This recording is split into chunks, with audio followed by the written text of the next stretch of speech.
మీ computer ధరలకు రెక్కలు రానున్నాయి. ఏంటి అర్థం కాలేదా? మీ కొంప కొల్లేరు చేసేందుకు పనిగట్టుకుని రెండు దేశాలు పనిచేస్తున్నాయి. అవును, చైనా, అమెరికా ప్రపంచానికి మంట పెడుతున్నాయి. పగలు ప్రతీకారాలంటూ ఫ్యాక్షనిస్టు సినిమాను తలపిస్తున్నాయి. అమెరికాతో టారిఫ్ వార్ వేళ తన ఆధిపత్యాన్ని చాటుకునేందుకు చైనా మరింత దూకుడుగా వ్యవహరిస్తోంది.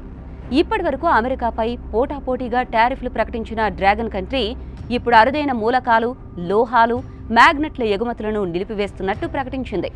దీంతో అమెరికన్ కంపెనీలపై తీవ్ర ప్రభావం పడనుంది. ప్రస్తుతం కార్ల నుంచి మొదలుకుని ఎలక్ట్రానిక్స్, కంప్యూటర్స్, మిసైల్స్, స్పేస్ క్రాఫ్ట్ల తయారీ వరకు అత్యంత అరుదైన లోహాలు, మ్యాగ్నెట్లు చైనా నుంచి సరఫరా అవుతున్నాయి.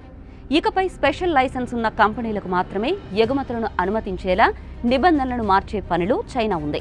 కొత్త విధానం రూపొందించే వరకు వీటి ఎగుమతులను చైనా నిలిపివేసింది. ఏప్రిల్ 2 నుంచే ఈ ఎగుమతులపై నిషేధం అమల్లోకొచ్చింది.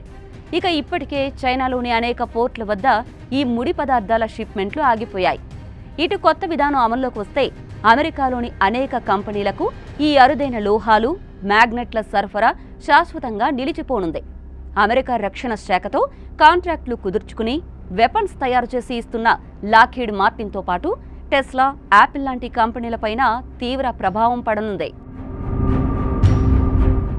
అటు భూమిల నుంచి తవ్వితీసే అరుదైన మూలకాలు, లోహాలతో పాటు మ్యాగ్నెట్ల ఉత్పత్తిలో చైనా ప్రపంచంలోనే మొదటి స్థానంలో ఉంది. అమెరికాతో పాటు ప్రపంచ దేశాలన్నింటికీ చైనా నుంచే దాదాపు 90% మేరకు ఈ మూలకాలు, లోహాలు సరఫరా అవుతున్నాయి. చైనా తర్వాత మయన్మార్, లావోస్ నుంచి కూడా ఇవి సప్లై అవుతున్నా ఆ సప్లై చైన్లోనూ చైనా పాత్ర కీలకంగా ఉంది. దీంతో ఈ అరుదైన మూలకాలు, లోహాల కోసం ప్రపంచ దేశాలన్నీ చైనాపై ఆధారపడక తప్పని పరిస్థితి నెలకొంది. ఇలా చైనా నుంచి సప్లై అయ్యే 17 అరుదైన మూలకాలను ఎలక్ట్రిక్ కార్లు, మోటార్లు, డ్రోన్లు, రోబోలు, జెట్ ఇంజన్లు, లేజర్ పరికరాలు, కంప్యూటర్ చిప్లు, స్మార్ట్ ఫోన్ల తయారీలో వాడుతున్నారు.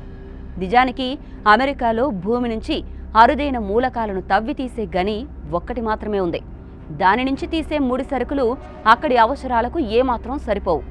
ఇక దీని కారణంగా ఇతర దేశాలపైన భారం పడనుంది. ఇటు భారత్ను కూడా గట్టిగా తాకనుంది. ముఖ్యంగా సాంకేతిక రంగం, మ్యానుఫ్యాక్చరింగ్ రంగాల్లో భారత్ ప్రస్తుతం వేగంగా ఎదుగుతున్న దశలో ఉంది. టెక్ రంగంలో మేడ్ ఇన్ ఇండియా పథకానికి ఊపొస్తున్న సమయంలో చైనా తీసుకున్న ఈ నిర్ణయం భారత్కు కొత్త సవాళ్లను తెచ్చిపెడుతోంది. భారత్లో మోటార్లు, ఎలక్ట్రిక్ వెహికల్స్, మొబైల్ ఫోన్లు, కంప్యూటర్లు, డిఫెన్స్ టెక్నాలజీ లాంటి కీలక రంగాల్లో అరుదైన లోహాలు, మ్యాగ్నెట్లు అనివార్యం. వాటికి కావాల్సిన ముడి సరుకుల్లో 80% వరకు భారత్ చైనాపైనే ఆధారపడుతోంది. ఈ ఎగుమతి నిషేధం వల్ల రానున్న నెలల్లో భారత్లో ఈ ప్రొడక్ట్ల ధరలు పెరగడం ఖాయం.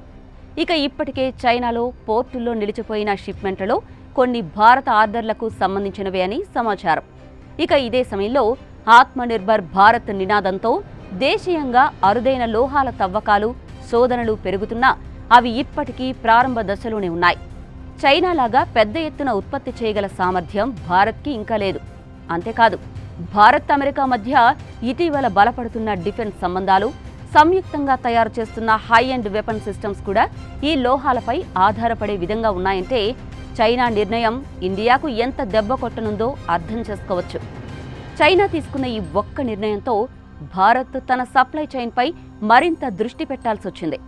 ఆఫ్రికా, ఆస్ట్రేలియా, లాటిన్ అమెరికా దేశాలతో ఒప్పందాలు, మైనింగ్ అవకాశాలు అన్వేషించాల్సిన అవసరం కూడా ఏర్పడింది.